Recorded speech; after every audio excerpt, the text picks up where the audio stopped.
Israeli বিমান বাহিনীর সদস্যদের খোলা চিঠির পর এবার সেনাবাহিনীর গোয়েন্দা শাখার অন্যতম গুরুত্বপূর্ণ ইউনিট 8200 রিজার্ভ সদস্যরাও সরব হলেন। তারা সরাসরি বলেছেন, যুদ্ধ থামাও, গাজায় আটকে থাকা জিম্মিদের ফেরাও, প্রয়োজন হলে যুদ্ধের পথ এখনই বদলাও। শত শত বর্তমান ও সাবেক রিজার্ভ সদস্য এই চিঠিতে স্বাক্ষর করেছেন। চিঠিতে তারা লিখেছেন, এই মুহূর্তে যুদ্ধ মূলত রাজনৈতিক ও ব্যক্তিগত স্বার্থ রক্ষার কাজে ব্যবহৃত হচ্ছে, জনগণের নিরাপত্তার স্বার্থে নয়। তারা সতর্ক করে দিয়েছেন, যুদ্ধ চালিয়ে গেলে কোনো লক্ষ্যই পূরণ হবে না, বরং এতে ইসরায়েলি জিম্মি, সৈনিক ও বেসামরিক মানুষ মরবেন।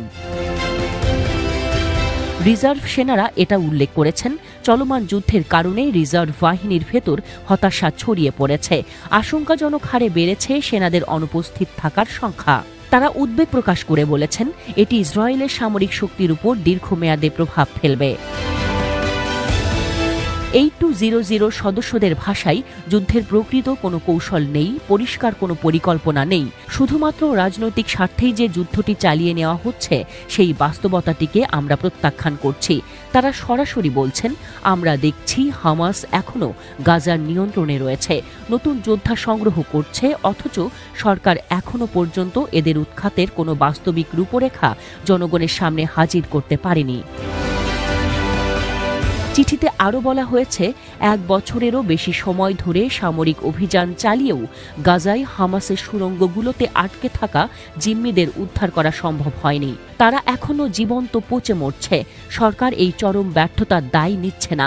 তারা স্বীকারও করছে না যে এই সংকট মোকাবেলার কোনো কার্যকর পরিকল্পনা তাদের হাতে নেই, আর সামরিক সমাধান যে একরকম অকেজো হয়ে গেছে তাও পরিষ্কার। এই অবস্থায় চিঠির মূল দাবি একটি বাস্তবসম্মত চুক্তিতে পৌঁছানো। চিঠিতে বলা হয়, শুধু একটি বাস্তবসম্মত চুক্তিই জিম্মিদের নিরাপদে ফিরিয়ে আনতে পারে। এখনই যুদ্ধ থামাও, জিম্মিদের বাড়ি ফেরাও। প্রতিটি অতিবাহিত দিন ওদের মৃত্যুর দিকে ঠেলে দিচ্ছে, আর প্রতিটি মুহূর্তের দেরি আমাদের জাতীয় অপমান।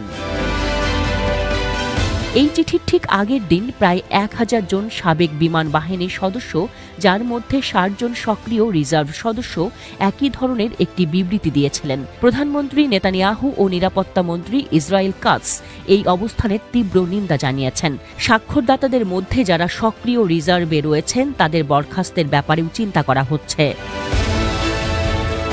একই প্রেক্ষাপটে 150 জনেরও বেশি সাবেক নৌবাহিনীর কর্মকর্তা ও বেশ কিছু রিজার্ভ চিকিৎসকও পৃথক পৃথক চিঠিতে যুদ্ধবন্ধের দাবি জানিয়েছেন।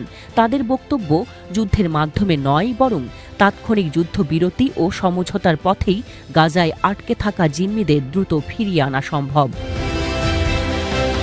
এছাড়াও ইসরায়েলি চ্যানেল 12-এর তথ্য মতে, দেশটির বিভিন্ন শিক্ষা প্রতিষ্ঠানের প্রায় 2000 জন শিক্ষক প্রফেসরও এই যুদ্ধের বিরোধিতা করে পিটিশনে স্বাক্ষর করেছেন।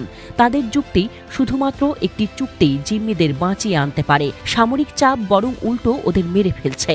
তাদেরও অভিযোগ, এই যুদ্ধ এখন আর নিরাপত্তার জন্য নয়, এটা স্পষ্টতই রাজনৈতিক ও ব্যক্তিগত ফায়দা লুটার জন্য পরিচালিত হচ্ছে।